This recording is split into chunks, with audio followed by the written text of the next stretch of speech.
पुरानी लोग की कहानी सुनकर आप दंग रह जाएंगे। कहानी शुरू कहने से पहले बता दे आप AK स्टेटस 596 को सब्सक्राइब कर ले। चलिए कहानी शुरू करते हैं। बहुत पहले भारत के पूर्वोत्तर क्षेत्र में एक गांव था मिस्मा। वहां एक अनाथ मछुआरा रहता था ताराउन। एक दिन वह मछली पकड़ने गया। उस दिन मछली के स्थान पर एक नाग उसके जाल में फंस गया। दरअसल वह नाग नागलोक का राजा था। अपने पिता को जाल में फंसा देखकर नागन्या घबराए। उसने सुंदर स्त्री का रूप धारण कर लिया। वह ताराउन के पास पहुंचकर बोली, यदि तुम मेरे पिताजी को छोड़ दोगे तो मैं तुमसे विवाह कर लूंगी। युवक मान गया और उसने नाग को छोड़ दिया। नागन्या ने उससे विवाह कर लिया। ताराउन और नागन्या का विवाह गांव वालों को नहीं भाया। उन्होंने विवाह की खबर राजा को दे दी। राजा ने ताराउन को बुलाकर कहा, तुमने हमारी परंपराओं को तोड़ा है, तुम्हें दंड मिलेगा। कल सुबह तुम्हारे और मेरे मुर्गे में लड़ाई होगी। जो हारेगा उसे गांव छोड़कर जाना होगा। युवक डर गया। उसने घर आकर सारी बातें पत्नी को बताई। नागन्या बोली, इसमें इतना डरने की क्या बात है, मैं अभी नागलोक से एक बलवान मुर्गा ले आती हूँ। ये कहकर वह नागलोक चली गई। कुछ देर बाद वह मुर्गा लेकर आ गई।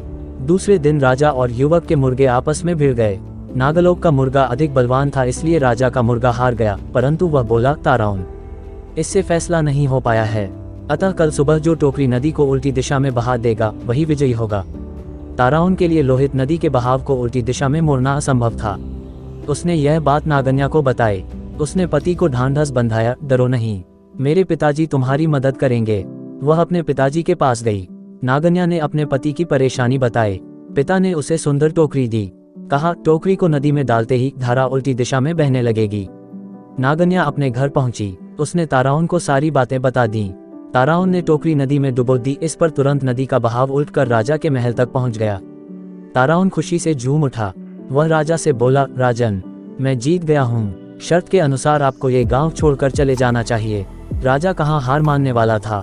वह बोला, इस निर्णय को भी अंतिम नहीं माना जाएगा। अब हमें युद्ध करना चाहिए। इसी युद्ध से निर्णय होगा।